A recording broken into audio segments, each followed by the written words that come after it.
Hi, ladies and gentlemen. A very good morning to all of you. My name is Shirley Tay, and I'm one of the National Council members of ACCIM. ACCIM is the abbreviation for the Associated Chinese Chamber of Commerce and Industry of Malaysia, and I am the moderator for today's event.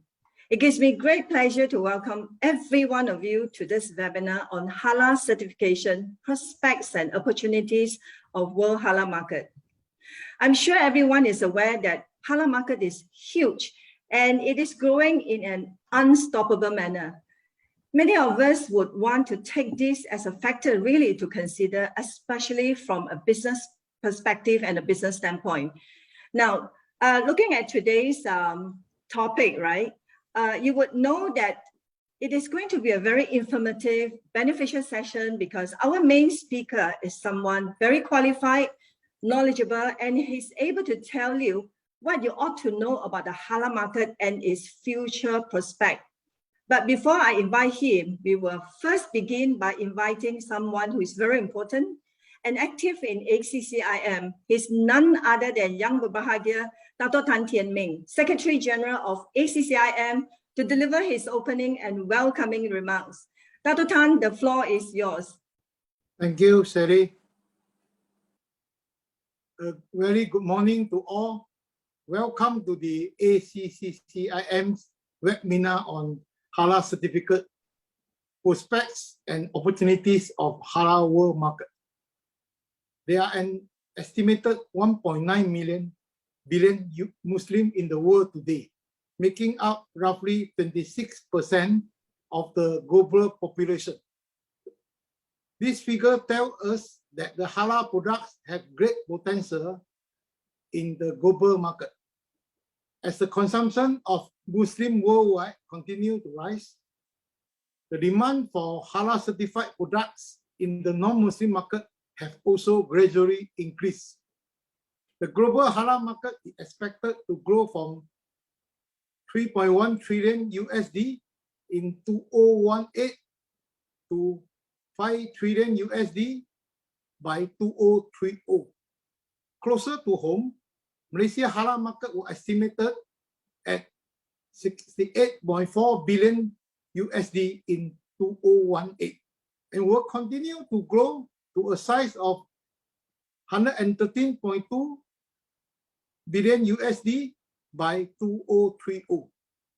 I am certain that the halal sector can become a strong contributor and act as a catalyst through its value position in the global economic recovery. The halal industry has now expanded beyond the food sector to include beverage, pharmaceutical, fashions, cosmetics, health products, toiletries, and medical devices, as well as service sector components such as logistics, marketing, print, and electronic media, and many more. The halal sector is considered one of the most important industries in Malaysia. Malaysia government has always striven to maintain its position as a leading halal-related industry, so as to encourage more foreign and local investments into the country. The market of halal product is rapidly growing. Having a halal certificate is a great marketing tool to help penetrating such huge consumer market, as well as providing an expansion path to enter global market. In view of this, ACCIM is organizing this halal webinar to enhance the knowledge of the participants on the recent trend in global halal market, as well as to secure the opportunity to learn the business opportunity lies in this industry.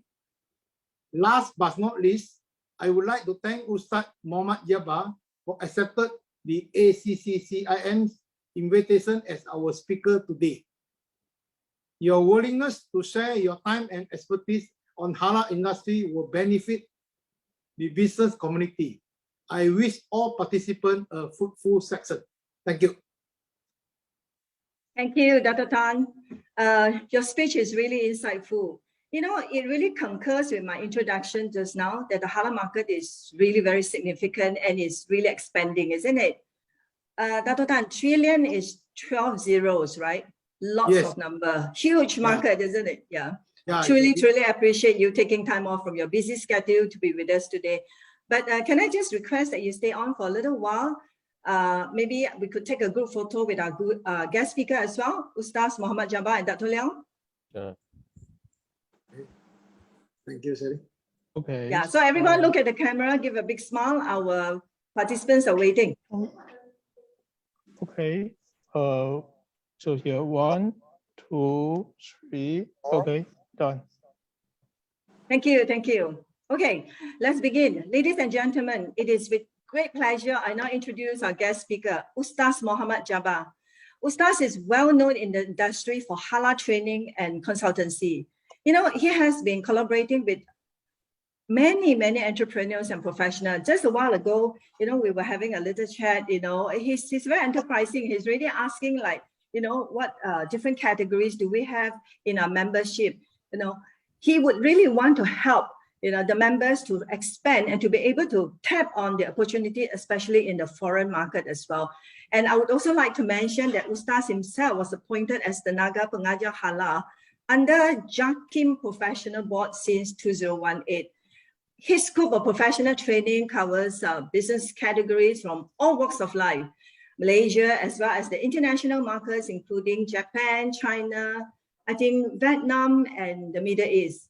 And Ustaz had partnered with many SMEs, MNCs, hotels, manufacturers, universities, colleges, government, and certification bodies.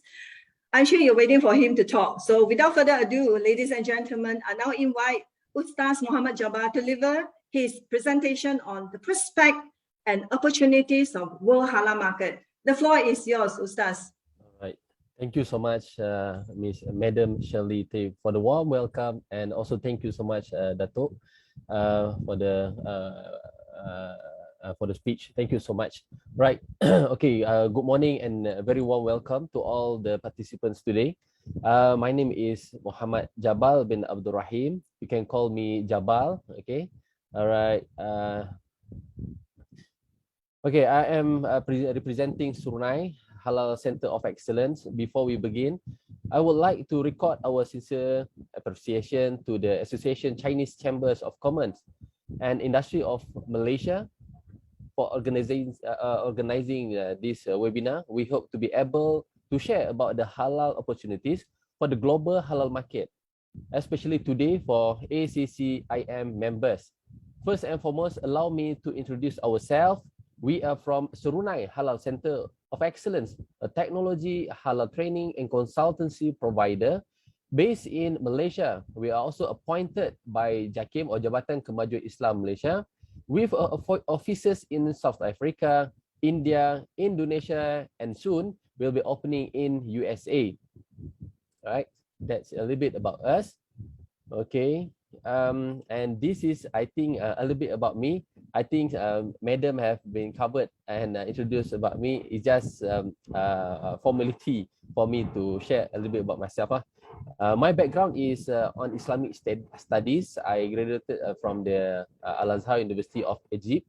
And I also further my study in halal by taking executive diploma in halal management. And I have been involved in halal industry since 2008 as an auditor for the Malaysian Halal Government Agency. I then continued to pursue my passion in the halal industry, and I am now heading the Surunai Halal Center of Excellence, and we are focusing in training and consultancy of obtaining Malaysia, Indonesia, and global halal certification for local and international company.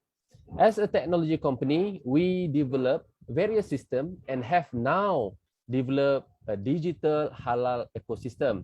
I am also happy to share that we have assisted and facilitated halal certification body in various countries, for example, Korea, Japan, and China. Thank you so much.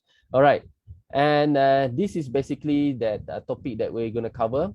This will be the first session of the halal webinar series that we'll be conducting in the coming weeks.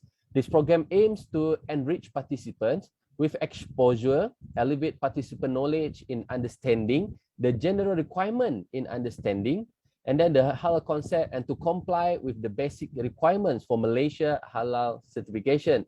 So today's topic will be focusing on the current trend of global halal market, and then we're going to look at the understanding halal in halal industry, and also we're going to look at the halal certification in Malaysia, and we're going to cover about the halal issue happening in Malaysia and also globally. All right, next. Okay, so the first topic will be current trend of global halal market. So it is projected that global halal market value will be increased up to USD 3 trillion by 2024. This value covered various segments of industries such as halal food, modern Islamic fashion, media, and recreation.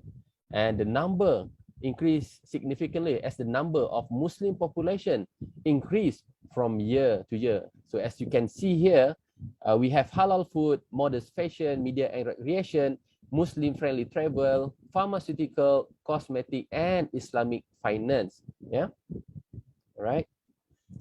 Next. Okay, so this is also some of the interesting fact that we cannot neglect with. So halal export value by product category in 2020 is for the food and beverages is USD 4.13 billion. For the halal ingredients is USD 2.09 billion, and cosmetic and personal care is USD 0.64 billion. And also, based on our partner in the USA, they said that palm oil is the biggest. Malaysia is the biggest exporter in the US, that we are exporting palm oil and also palm oil derivative. This is very interesting. Yeah. And also we have a chemical industry, the value is 0.11 billion. Pharmaceutical product is 0.07 billion. Yeah. And the top 5 export destination in 2020, lead by Singapore, and the value is 0.97 billion. And number 2, followed by China, United States, Thailand, and only number 5 if Muslim country, which is Indonesia. This is very interesting fact where people know that Singapore is a very small country, but yet they are also leading in halal industry. They are the main exporter of the halal product. How can it be like that? This is a good question for us to ask. Yeah. All right. And as you can see here, let's look at the figure here. Importer means consumer. So highest amount of importers and consumers come from the Muslim country, simply because of the high population of Muslim consumers. That is common thought that we have, yeah, because of the Muslim country, so we have a Muslim population. But very interesting fact that the exporters of supply of halal food is also from non-Muslim country. So like the biggest halal meat and poultry exporter, which is from Brazil, Argentina, and even Australia. So none of these biggest halal meat and poultry is from Muslim country. Yeah, this is very interesting fact. Okay, next. Right. And potential halal market based on Muslim population by country. So some of non-Muslim country own high number of Muslim population. This is very, again, interesting fact for those who wish to sell their halal product. What's next is to understand is their halal requirement, because different country sometimes they have their own regulation, and I can say that this is also the trade barrier for us. Yeah. And it's leads by Indonesia, Pakistan, Bangladesh, Nigeria, and also Egypt, where the estimated Islam follower lead by Indonesia, which is the number is 209 or 2 million. Yeah, 2 million. 2 trillion. Yeah, the number is very Muslim from countries population is 87.2%, and Muslim of world's Muslim population is 13.1%. Yeah, so this is the main, normally the main country that people wants to export their product to. Yeah. All right. Okay. And also non-Muslim countries with highest Muslim population. This country is known as a non-Muslim country, but they also have a lot of Muslim live in, so for example, India, Ethiopia, China, Russia, and Tanzania. So this number we cannot neglect. We cannot just looking at the Muslim population country. We can also look at the non-Muslim country with the very high population of Muslim. Yeah. Okay. And in general, besides JAKIM, across the world, we have other halal certification body. However, 90% of this halal certification body, they do not have any system and are manually processing all halal applications from members. So why is become like that? Because some of them is non-profit organization and they are not connected. Okay.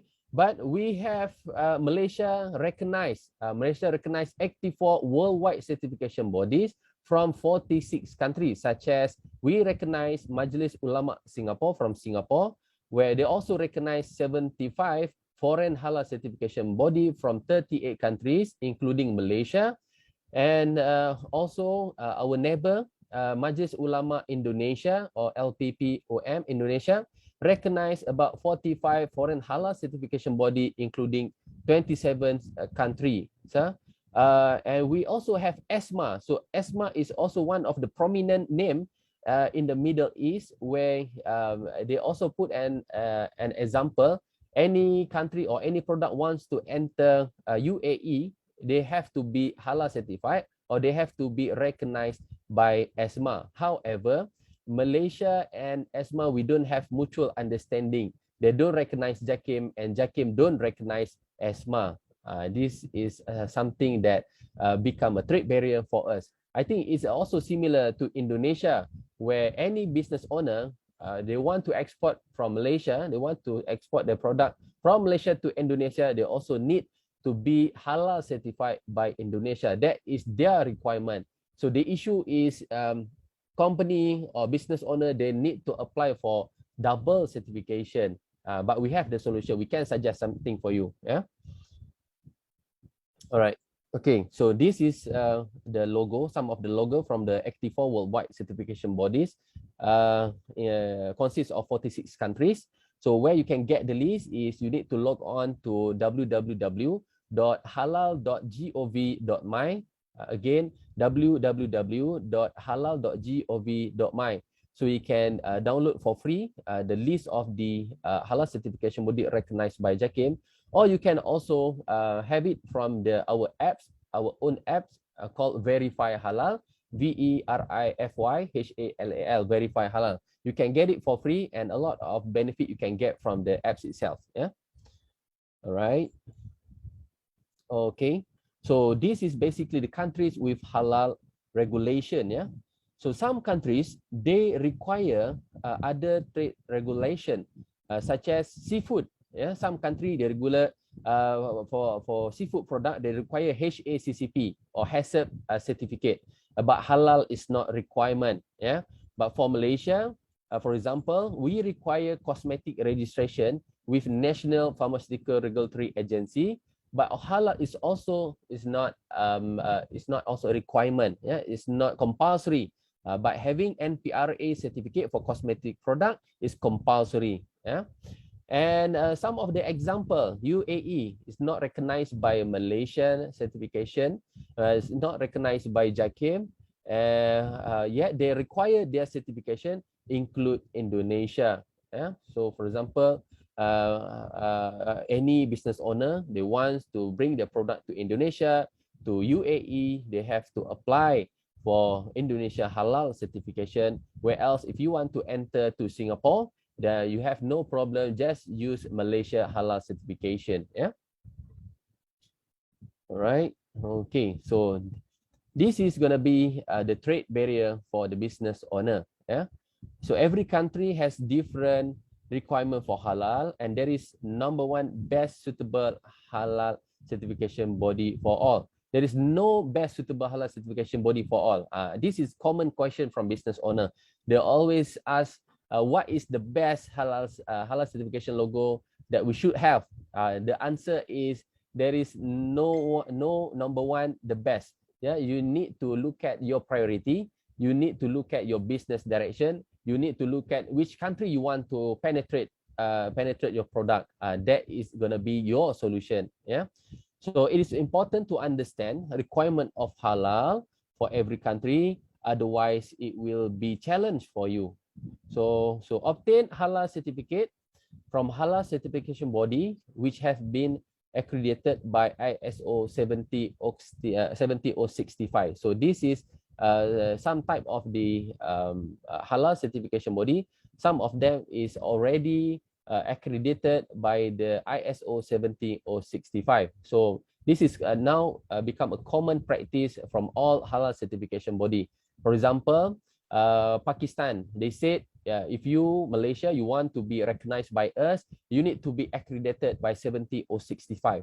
So for your information, ISO 70065 is the accreditation scheme for any halal certification body to run as a halal certification body. It's something almost similar like ISO 9001, but the focus is on the running of halal certification body. Yeah. Right, and we also have obtaining halal certification from halal certification bodies which is acknowledged by most countries. So another solution is looking at the which country you want to enter, you want to penetrate your product. And also what you can do is you apply or you obtain a halal certification body which is well recognized from other country, okay, or acknowledged by most country. That will be some of the solution. Okay, and then obtain halal certification with recognition of particular CB. This is something like a mutual understanding. Yeah, all right. So as you can see here, number 4, countries without any restriction. So usually a non-Muslim country. So from this slide and from the previous slide, we have been informed and we have discussed about the non-Muslim country where they don't really care about halal certification, but the numbers of Muslim population is very high. I think this is an opportunity for all business owner. Yeah, non-Muslim country without issue with halal certification, they don't really care about the halal certification, but at the same time, Muslim population is very big. So instead of getting a few other halal certification recognition from other party, so why don't you just use Malaysia halal certification and you can penetrate to this particular market. Yeah. All right. Okay, next. Okay, let's understand a little bit about halal, principle of halal, what halal does mean, and how it's really affect our life. Yeah. So this is the basic concept of halal. Yeah. Halal is not new. Halal is actually have been introduced since 1500 years ago. Yes, 1500 years ago. It's brought and educated by our Prophet Muhammad SAW in Islam. And what make halal industry different from other industry is because of the definition. Yeah. Okay, whoever plan to venture into halal industry, they would need at least to understand what is halal definition and how it can impact in terms of choosing raw material, financial, manpower, and other investments involved. Yeah. So let's look at the definition of halal. By language, halal is an Arabic word which means permitted or lawful. Things or actions permitted by Sharia law without punishment imposed on the doer. Yeah, and we also, the opposite of halal is haram. So what is haram? Haram is also an Arabic word which means prohibited or unlawful, and haram activities are forbidden to every Muslim. I believe whoever have understand what is prohibited, I think it is not specifically prohibited for just a Muslim, but it's also prohibited for everybody. Yeah. All right. And in between halal and haram, there is one thing we call Ashubaha. Ashubaha or doubtful or in Malaysia, sometimes we end our sentence with quote. For example, some of the people ask whether this is halal or not. Then our answer is halal quote or haram quote. So that's actually mean shubaha, or that's actually the sign of doubtful. Yeah, you shouldn't use quote if you don't really confident with the status whether it's halal or haram. Yeah. So shubahah is an also Arabic word which means doubtful. If one does not know the halal or haram status of a particular food or drink, such a food or drink is mashbuh, and what they need to do is they should avoid the food. Yeah, I think this is also the catalyze or the main reason why halal product or why F&B product in the market needs halal. We have thousands of products in the market without halal logo, and we have a Muslim population around 15 Muslim population in Malaysia. Yeah, so we also have mass media like Facebook, Instagram, where people always viral and people always talk about the doubtness of the product in the market. So people become doubtful, people become feeling uncertain.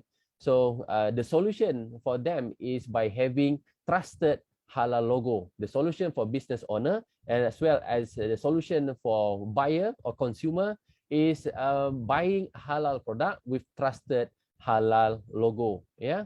All right. Okay, next. And also halal, we have halal standard. Why we have halal standard? Because we need to apply for certification. So how certification work is whatever we say, whether it's right or wrong, it has to be based on the standard.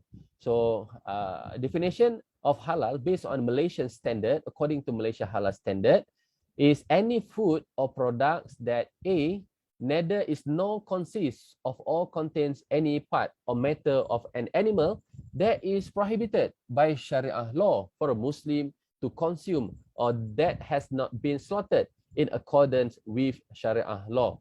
In other words, is all you need to do is you need to have halal certified chicken or halal certified beef. Yeah, if you want to use your ingredients in your application, you need to use halal certified beef, halal certified chicken, halal certified poultry. That's what number A means. Yeah.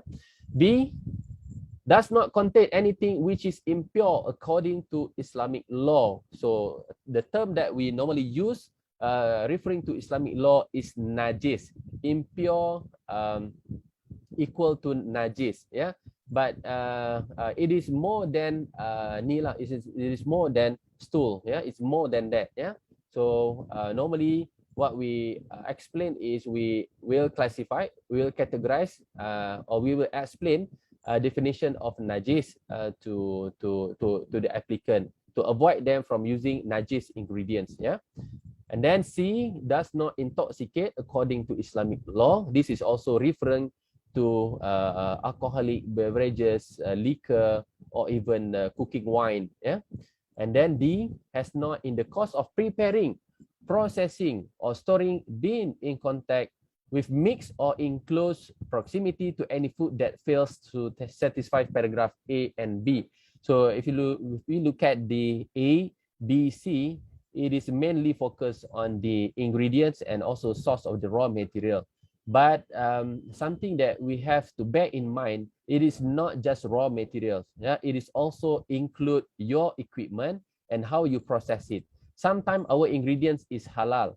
Yeah, however, because of we don't really understand about halal, we use tools that made of the najis or made of something referred as impure from Sharia law. For example, brush from animal, brush originating from animal, specifically from pig brush, bristle. Yeah, it is not permitted to use in the processing or production. Yeah.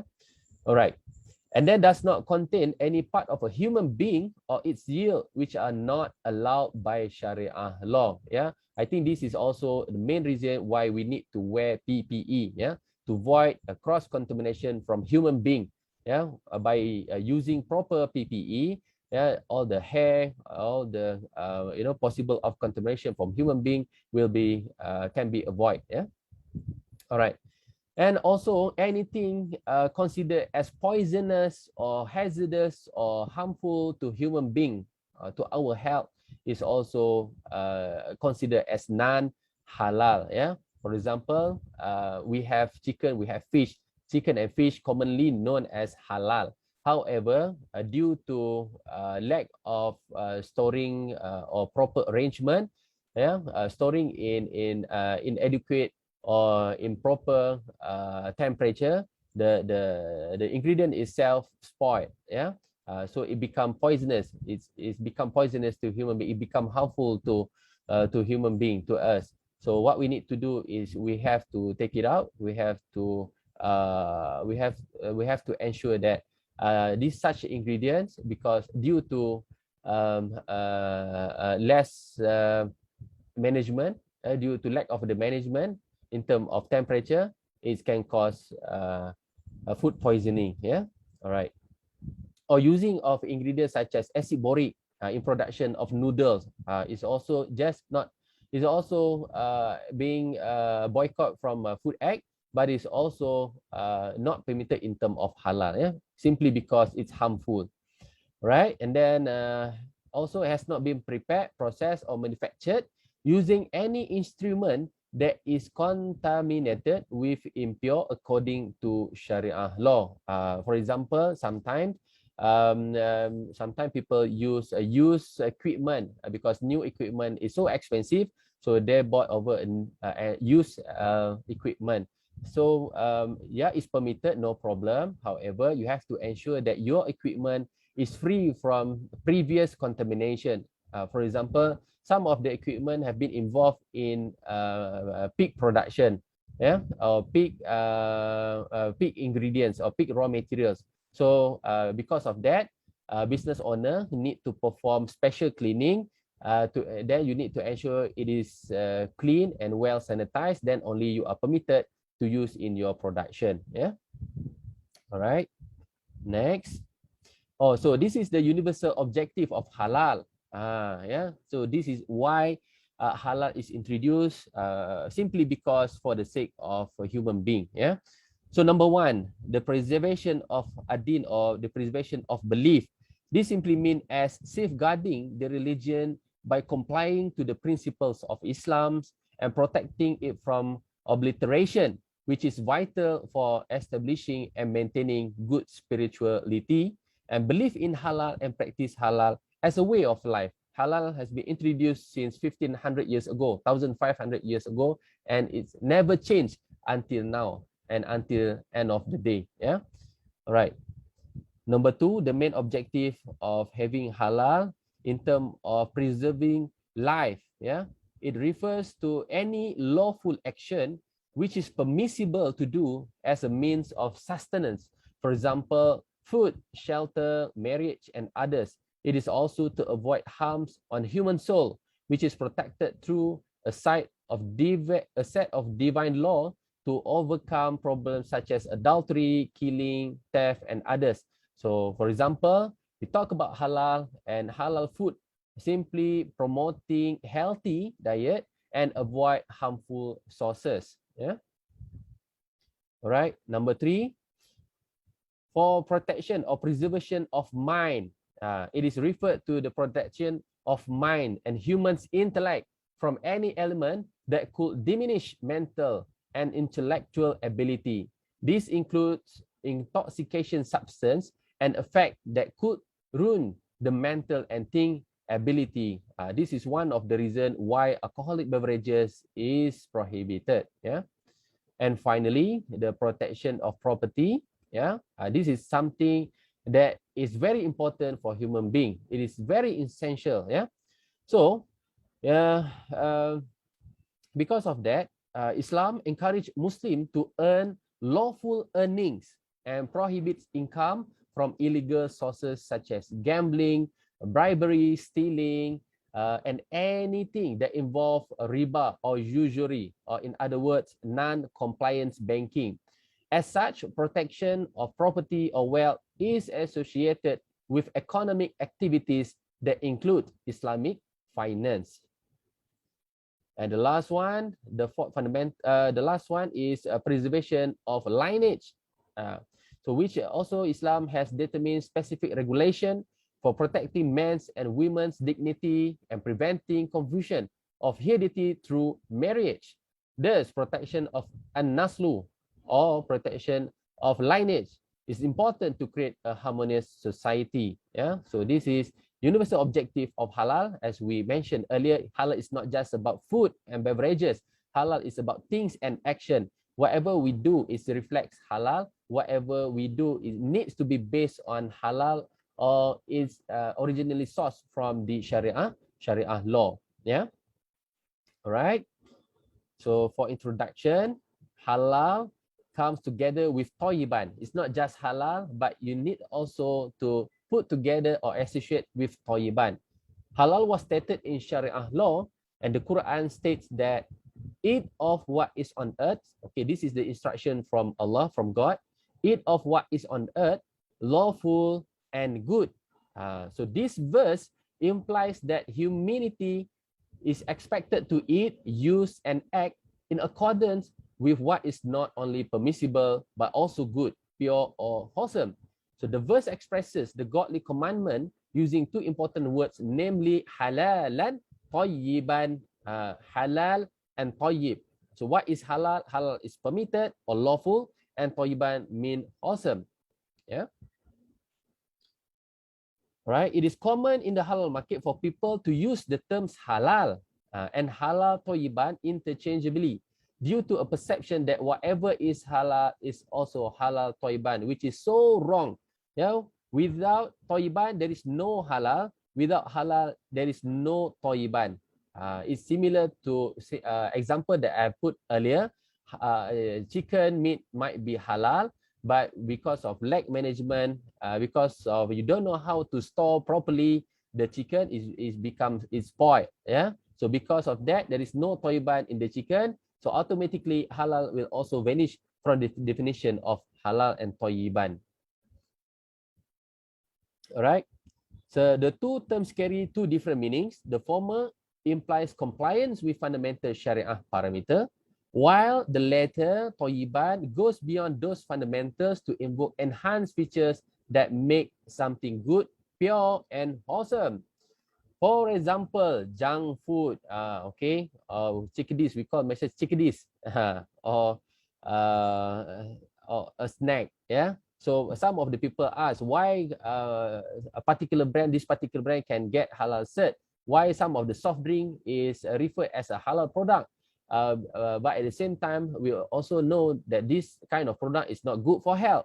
Okay, so the answer is ingredient itself is halal, okay, but we need to look at how we consume it. There is a parameter, there is a limitation of consume it. If it's more than is necessary, then it become non-tayyiban.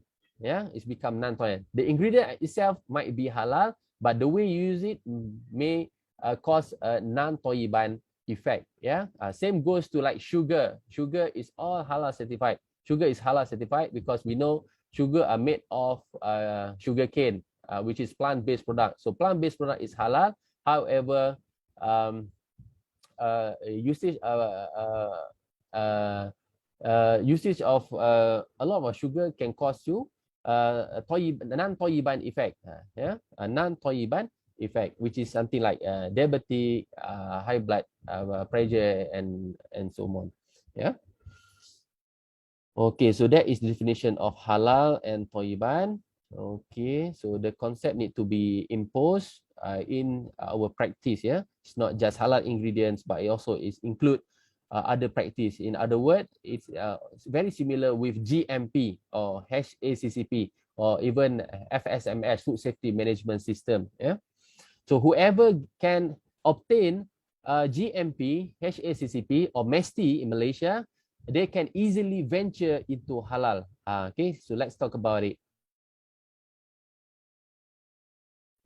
So halal certification industry. Okay, so why halal products? So why halal products? Halal for a Muslim is compulsory. Yeah, It's not just a halal logo. Halal logo is a symbol of trust. Muslim population currently stands at 1.9 billion people, 30% of the planet's total. We need halal product, and we need product with halal logo. And it's not just halal logo. We need halal product with trusted halal logo. Yeah.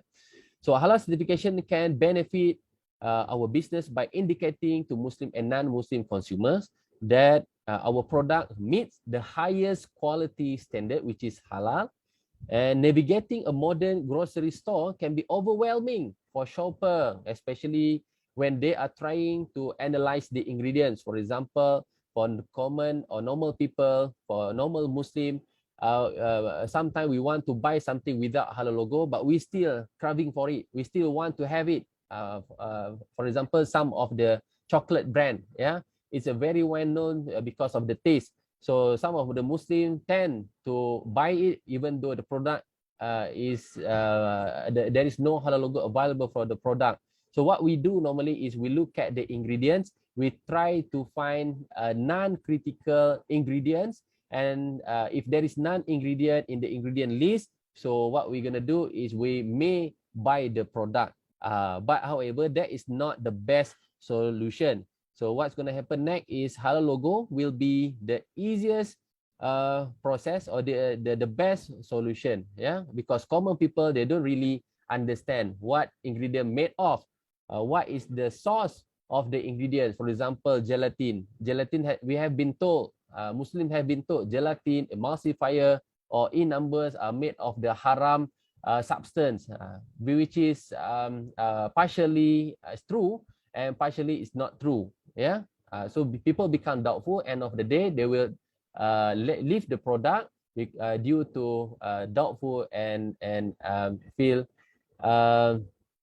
they feel like uncertain. So they will leave the product. They will avoid to buy the product. So rugi lah, yeah, rugi for the business owner.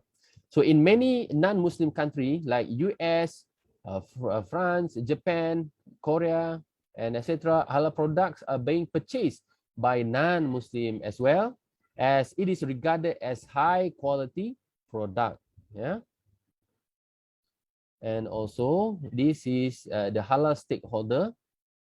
So you need to understand, business owner need to understand. All right. Halal stakeholder and their participation. Okay. Number one is Halal Authority. Some country owns the authority while others depend on halal certification bodies, such as Malaysia. Yeah, Malaysia Halal certification body is owned by the government. Some of the country they have like halal certification body where the base is NGOs. The base is business based. Yeah, but Malaysia, our Halal Authority is government.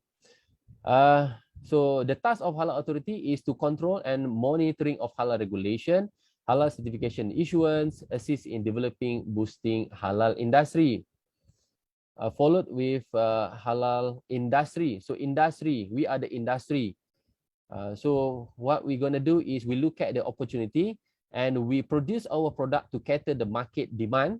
We produce halal product based on demand, and at the same time we ensure that our product are produced in integrity at all time. Yeah, all right, that is industry responsible. Last but not least, halal industry is also based on consumer demand. Yeah, so their responsible is they want halal product. Okay, they choose trusted halal products only. They drive industry demands towards halal products, and they also influence the impact towards positivity or negativity of products. Yeah, right. Next. Okay, so halal vs other certification, there is a similarities and difference. Or this is also the fact that people always argue lah. Some said halal certification is equal to vegetarian. Some said if you have all this food safety quality management system, it's easier for you to get halal cert, which is 80% true. Yeah, so is vegetarian product can consider as halal? Partially, yes. However, in vegetarian, there is some of the product is permitted, such as alcohol, yeah, So alcohol for vegetarian or for vegetarian certification is permitted, whereas in halal certification is not permitted. There is a certain type of alcohol is permitted. There is some of the alcohol type is not permitted. Yeah. All right. Okay. Next. Okay. So business owner, are you producing this kind of product such as frozen seafoods and then something derived from the natural, yeah, such as salt, yeah, and then plant-based product, yeah, such as vegetables, fruits, as well as spices. Okay, so if you have this kind of product, you are welcome. You can just jump or venture into halal immediately, because this kind of product is less critical and you have a higher chance to get involved because of the very minimum risk of haram contamination. Yeah. All right. So some of the importance of halal certified product. Okay. So despite of the fact that halal is symbol of trust, it is halal as a marketing strategy for food manufacturers and as a tool for larger market penetration, because halal food can be consumed by Muslim and non-Muslim alike. It's also quality and safety assurance.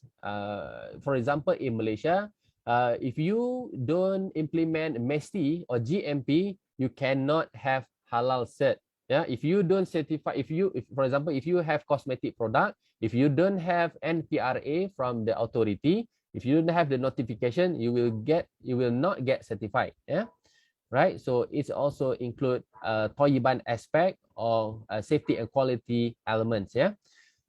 Okay, with halal logo, consumer will be assured that the product they are buying is free from filth or najis or something considered as non-halal.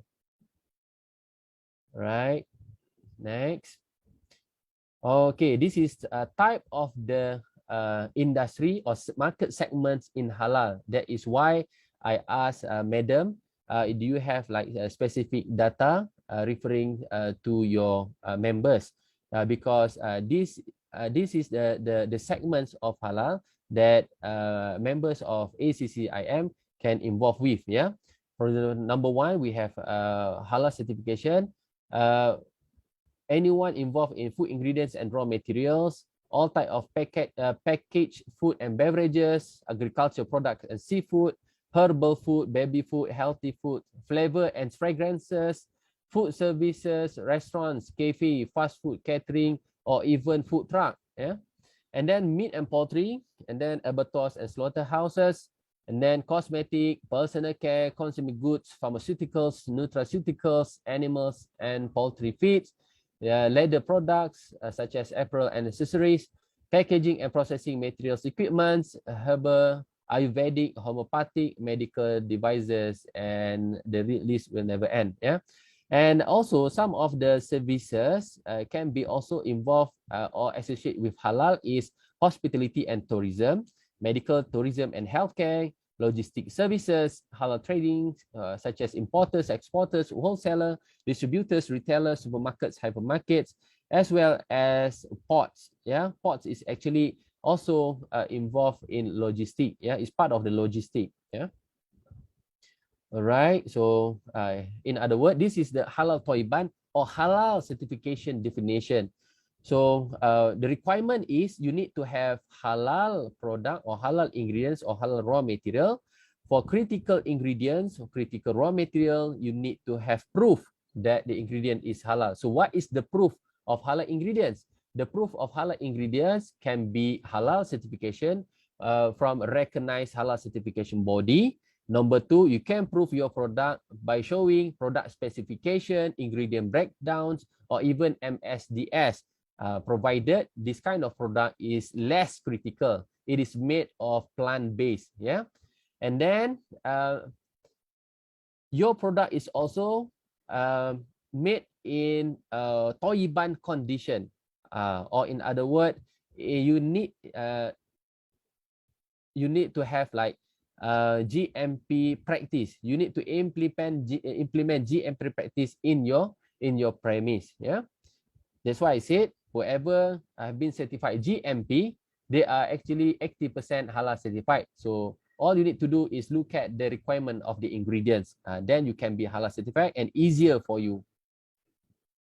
Okay, so this is general requirements of halal, which is consists of 17 elements. So basically we need to comply with all these 17 requirements, then only you can be halal certified, which is consists of raw materials, equipment, tools, workers, management, Malaysia Halal Management System 2020. This is related to Halal Assurance Management System.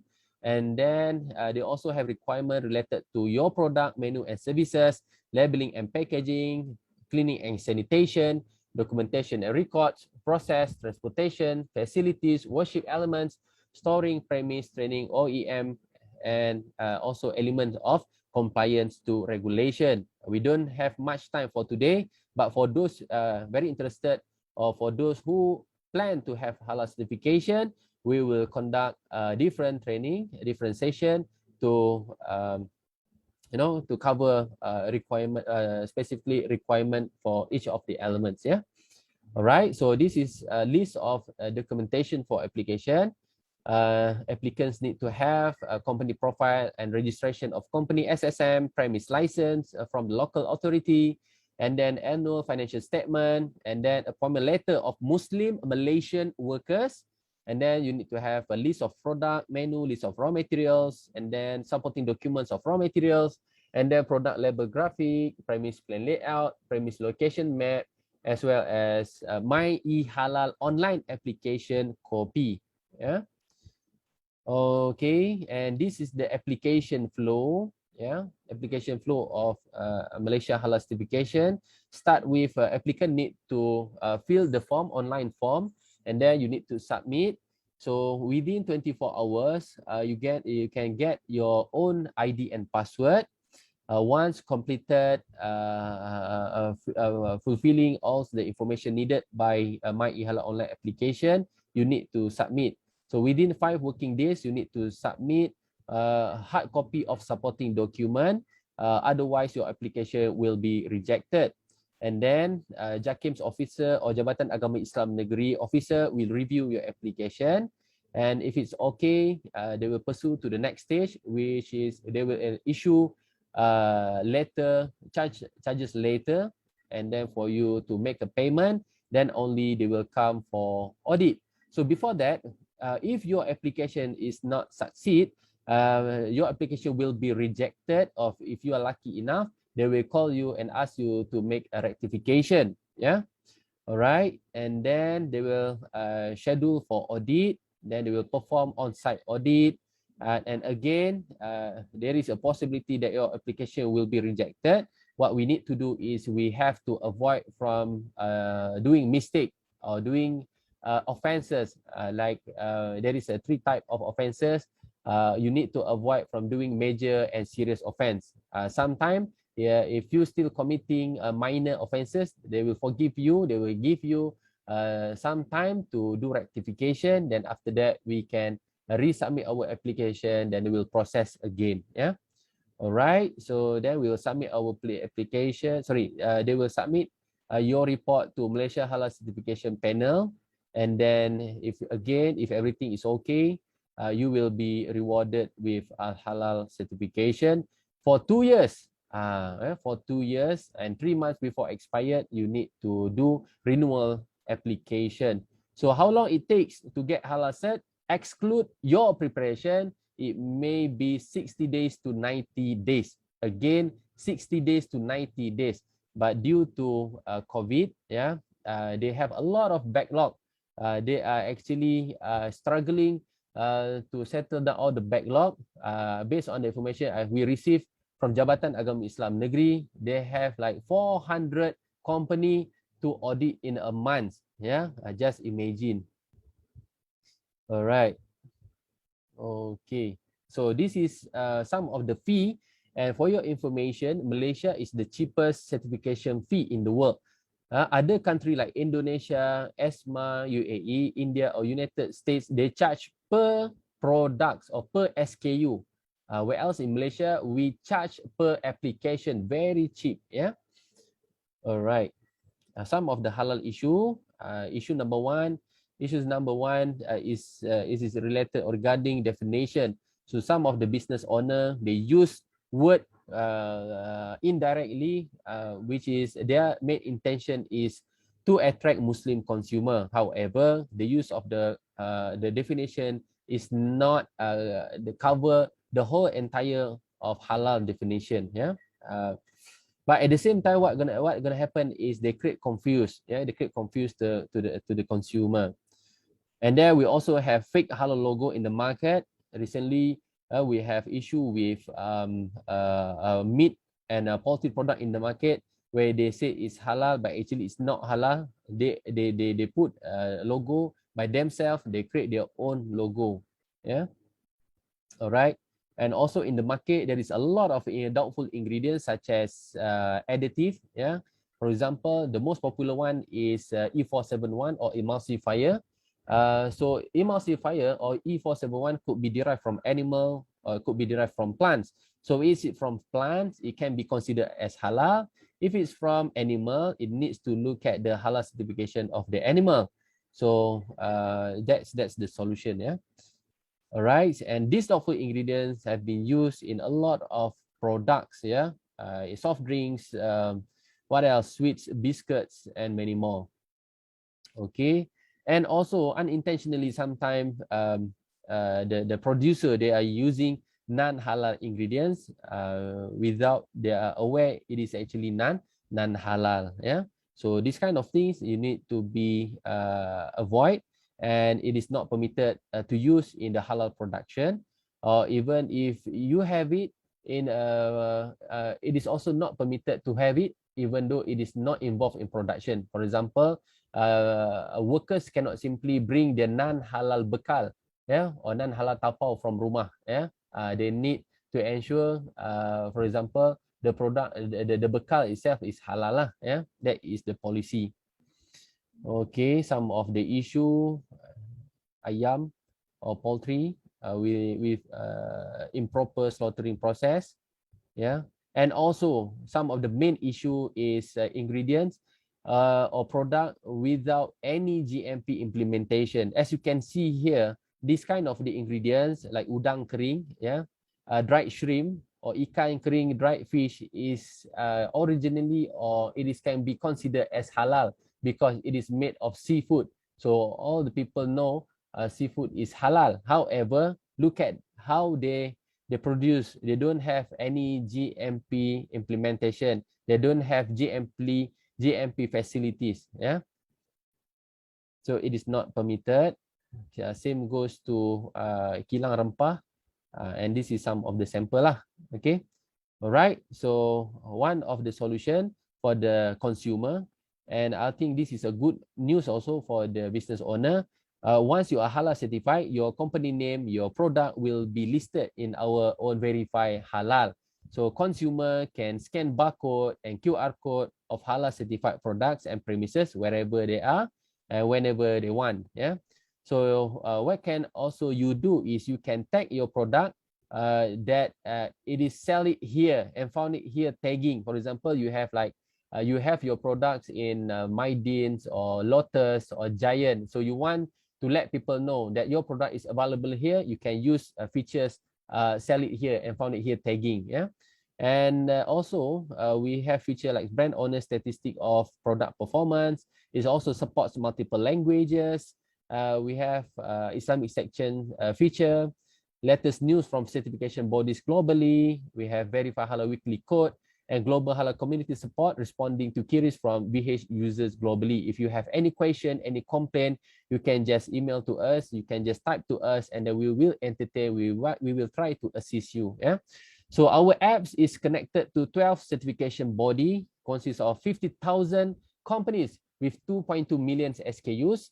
We have agreement and signed with 31 certification bodies. It has been used in 169 countries, equal to 4,492 cities consumer search. A lot, yeah. All right. And as for conclusions, so how halal can benefit your business? Halal is universal. and suitable for everyone. It focuses on suitability of food consumable by human. It is not only demanded by Muslim countries, but also non-Muslim countries like US, France, Japan, Korea, and etc. Halal products are being purchased by non-Muslim as it is regarded as high quality product. So by having correct halal recognition, it allows your products to penetrate globally and increase profitability. Halal certifications from credible halal certification bodies provides assurance on product integrity, thus attract trust from consumer, especially from Muslim consumer. So with that, I'm so sorry, I have crossed my limitation. I think we still have some time for the question and answer. So I over to you, madam. Thank you so much, everybody, for your attention. Thank you very much, Ustaz. Yeah, I mean, it was lengthy, but it was very, very helpful. I've learned so much. I like to especially point out when you mentioned just now about the huge market in non-Muslim countries. Yes. That you have really, cleared my doubt, because originally I thought that for business in the halal market, it would be larger in the Muslim countries, right? Yes. But you mentioned that the non-Muslim countries actually have huge business opportunity. It's amazing. Yeah. Yes. While you were speaking, I already received a lot of pertinent questions.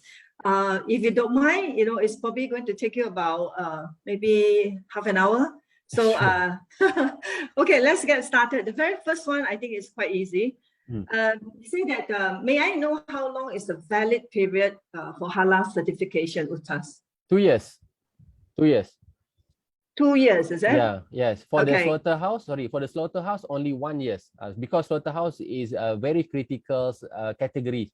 Yeah, so slaughterhouse 1 year, other than slaughterhouse 2 years. Okay. So it depends on what sort of certification you're talking about. Yes. Right? If the certification for slaughterhouse will be shorter, it will be 1 year, and then others will be probably 2 years. Is it right to say that? Yeah, it's 2 years. It's 2 years. Okay, right. Okay, I personally have a question myself, if you don't mind. Sure. Because you mentioned just now during your presentation, right? You were talking about you are now having offices in India, Indonesia, USA, and perhaps in other parts of the world. And you're working towards global certification. What I'd like to know, Ustaz, is this.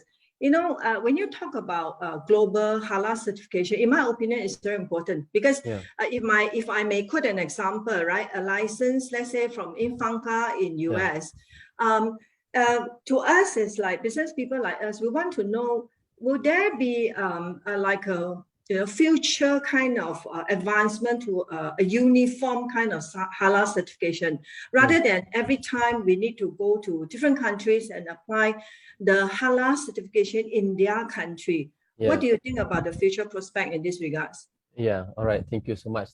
This is a very popular question from the business owner because we don't want to spend much on the certification.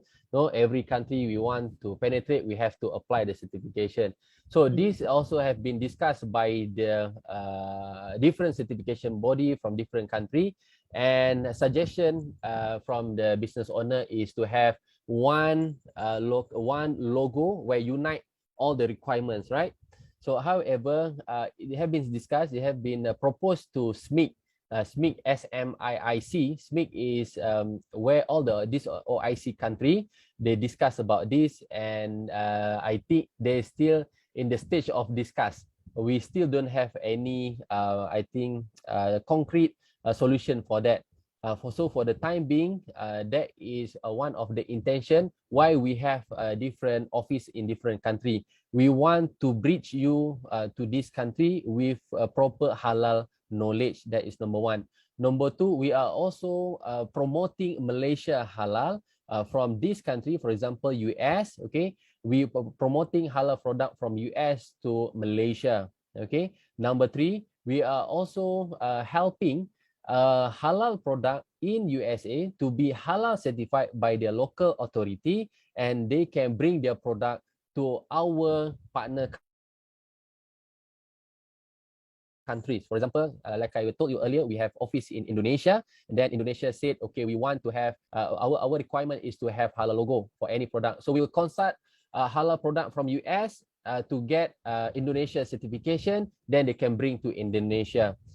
For the Malaysian company, if you want to bring your product to Indonesia, then we can train you, we can consult you, we can advise you in terms of that. That is our main intention, and I hope I answered your question lah. Okay, so that somehow relates to a question that I received from PSG. I'm sorry, I'm not sure the participant is a male or female, right? PSG asked, is Jakim Halal certification recognized by MUI and BPJPH Halal certification of Indonesia? Yeah. Formally, they said they recognize Malaysia. There is a mutual understanding, yeah, that they recognize Malaysia. However, there's still any product, they still want any product to enter Indonesia market to be certified by them. So that is country regulation. We cannot simply ask them, hey, please recognize us. Since you recognize us, please accept us. We cannot tell them to do this and this. So it's up to them. Yeah, it's up to them. I think one of the maybe one of the objective is because Indonesia is very large market. It's a top 5 of the destination export destination. That's why they're demanding such a requirement. So at the same time, they also can what we call generate income from there. And also, I think this is very interesting fact. The fee for Indonesia certification is not cheap. It's not cheap. It's around 50,000 depending on how many SKU we have, how big is your production, and many more. However, some of the business owner, they still choose Indonesia instead of having Malaysia Halal certification. Yeah, because why? Because business opportunity is bigger in Indonesia compared to Malaysia. Yeah. Okay. Okay. So coming back, relating to question from PSG just now about Indonesia and other countries. So you would not see this global unification system being implemented in the near or the mid future, right? Because of the complication that you mentioned just now. So it's going to take much longer. Yes, much money, much energy, and so on. To name okay. We need more of you to do that. Okay. Yes. A follow-through question from PSG, right? The question is to penetrate the China Muslim market, which organization should the business be looking at for the Halal certification in China? Okay. China is very unique, and also I think this is something very sensitive. I've been to China for a few times, and last time, recently, they said the words of halal have been banned in Malaysia. The word of halal have been banned in China. There is, you cannot simply use halal in China. So producer in China, they can use halal logo if they want to export their product outside of China. But halal product from other country, you cannot simply enter China because they ban the word halal. So again, I think the best way for you is to look at the China regulation, China requirement, whether they permit to use halal logo in their packaging. Yeah, in their packaging. So that is what I heard recently. It's like I think last week at least, but there is no formal statement from the government, but this is just a rumor. Maybe what we can do is we will find it for you. We will share it with you. Yeah. Okay. So with that, you are suggesting that if they have this interest to start a business in the China market, they can come to you for further advice. Is that what you're saying? Yes. Yes. Yes. Okay. All right. Sounds good to me. Right. Okay. There's this question here from JL. The question is, I believe most of the players are aware of the halal, that the halal market is huge. However, the processing time, about 9 to 12 months, is quite long compared to other countries. Do we have any solution about this problem? Can we speed up so that we can catch up with the market? I think this probably relates to what you were saying just now during MCO because of the huge backlog, right? Yes. And Jakim is actually taking a longer than usual to process. So I can see that our participant is a little frustrated. So how can this be, improved upon? Yeah, unfortunately, this is the fact. Okay. Okay, this is our suggestion. Okay, there is normally 2 pillars of halal certification. Number Right. one, applicant. Number two is authority, which is JAKIM and Jabatan Agama Islam Negeri. So what we can do is we do our parts as an applicant. So we do our part, and as applicant, we do as good as possible in terms of compiling all the supporting document, preparing our premise, make sure that everything is in order, and then during audit by JAKIM or from Jabatan Agama Islam Negeri, they will come and they find out, okay, everything is good, they will faster the process. That is normally what I suggest lah. Do it right at the first time. So it helps a lot in terms of your to speed up your application. Otherwise, some of the hiccup is, for example, your documentation application, they will find that, okay, you are using chicken, but you are declaring meat. For example, you are declaring chicken breast, but you are providing chicken kill halal cert for it. So it's not tally. Again, what gonna happen is they will KIV, or they will even reject your application. So again, it's gonna take some time. You need to start again. Your queue will be back. Okay. Oh my again. gosh. Yes. Okay. Another So get it hiccup. right in the very first instance, very precise, and then fill up all the information in detail. Yes. Right. Exactly. That's your advice. Okay. Yes. All right. All right. So is there any shortcut, Ustaz? No. Okay. I asked a very sensitive I'm afraid question. no. Okay. All right. Okay. Right. So we have a question here from AW. Is there any special arrangement or requirement for fermentation product? Okay, like for instance, soya sauce, bean paste, miso, etc. Yes. You have to look at your alcohol level. You have to ensure that your end product is below limitation of permitted by the JAKIM lah, which is below 1%. Below 1%. That is the issue, normal issue. So you have to look at the alcohol level. You need to do a testing or something similar to that lah. So other than that, it should be okay. But you have to ensure that okay, soy sauce is very some of the company involved in very traditional way of making soy sauce, which is not comply with a good manufacturing practice or food safety.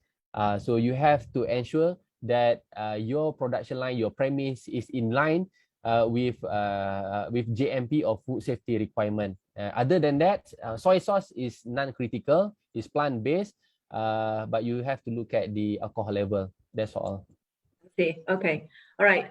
There's another very interesting question. I guess you explained a little bit just now during your presentation. The question is, can we obtain Halal certification in Malaysia for apparel, fashion products? You know, your clothing, your shoes, and whatnot. So. Cannot. What would be your advice on that?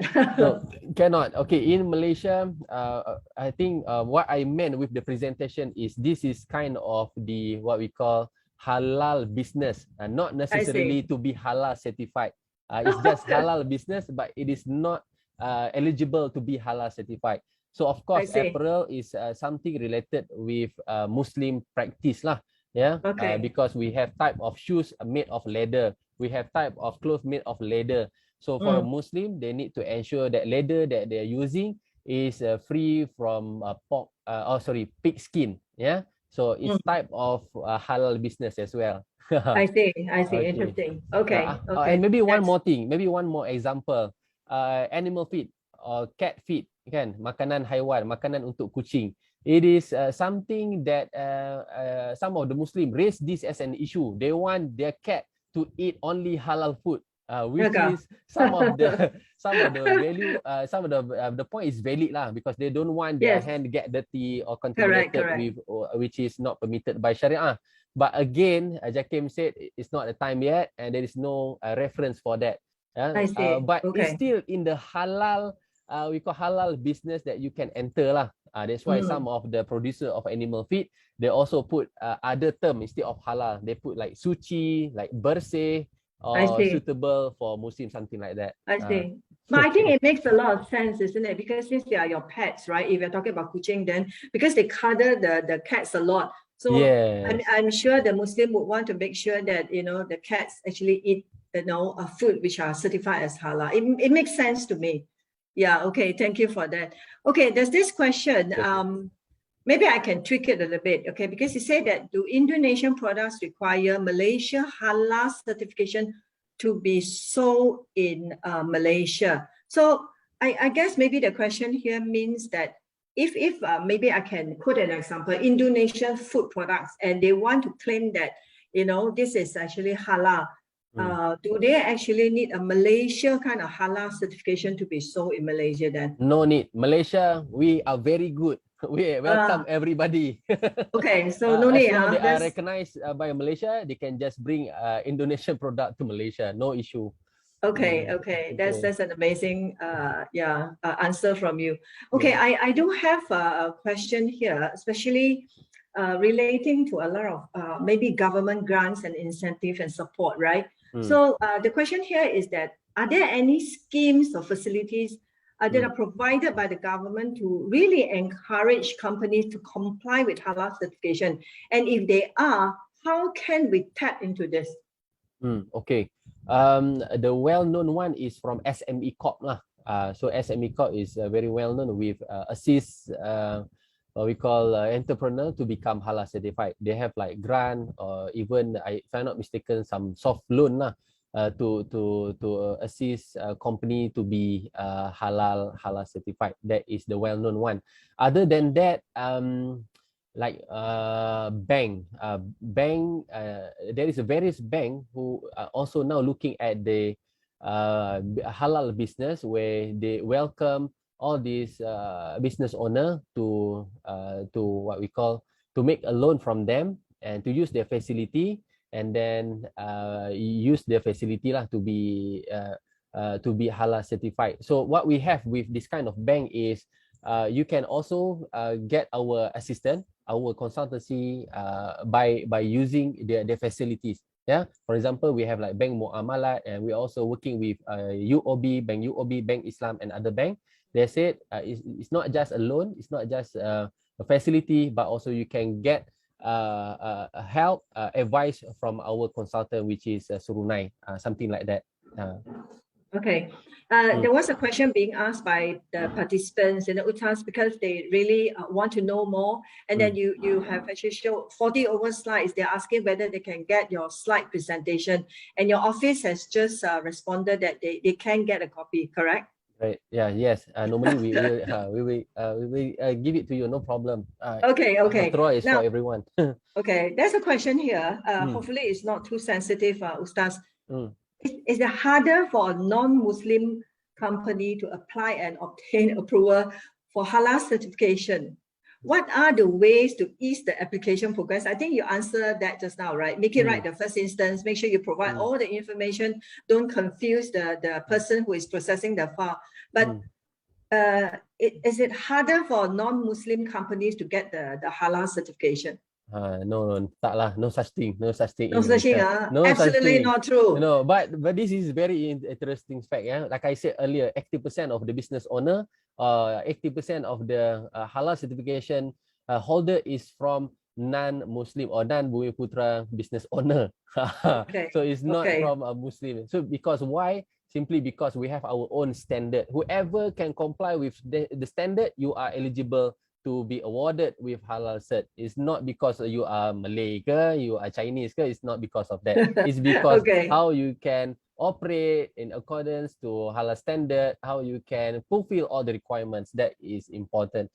Okay, good to know. Okay, we'll take probably final 2 or 3 questions. Yeah, sure. There's one question here. Does a non-processed raw herbs require halal cert as attachment? Okay. So herbs which are not processed, you know, they're raw herbs. I don't know what they are. I mean, there are so many type of different herbs being sold in the market, you know. So if I guess YS is asking that if he or she wants to market this product and they're raw, they're not processed, do you need a halal certificate or not? Okay, all right. Right, number 1, halal certification is not compulsory. Okay, in Malaysia, halal certification is voluntary basis application. That is number 1. Yeah. Number 2.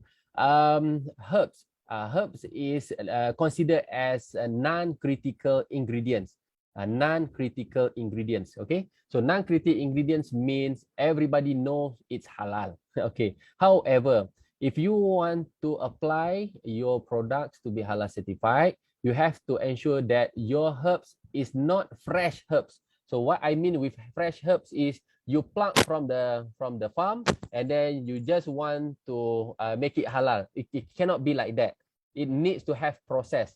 It's something like this. You pluck from the farm and then you have proper premise and then you do some sort of process such as cleaning and then cutting and then packaging, and then we can give you halal logo for your product in your packaging. It's like that. It cannot be certified from farm, halal certified farm, no such thing. Okay. Okay. It needs to because involve with the process. Yeah, because you did say just now that it's the surrounding. The surrounding is also very important, and the application too, like the brush that you use, isn't it? Yes, that is exactly. important as well. Okay. Sure. Okay. Ustaz, do you mind if we take the last questions? Sure, can, no problem. Okay.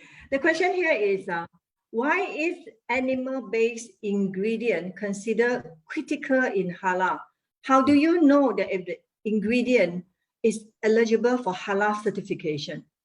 Okay, number one, we have like list of ingredients that probably made of animal, made of animal. So number one. So based on that, if for example gelatin, gelatin could be from plant, could be from animal. So if it's from animal, automatically we will ask for halal supporting document, which is halal cert, available, valid halal cert, valid halal cert. Yeah, they must have halal cert from recognized certification body. Okay.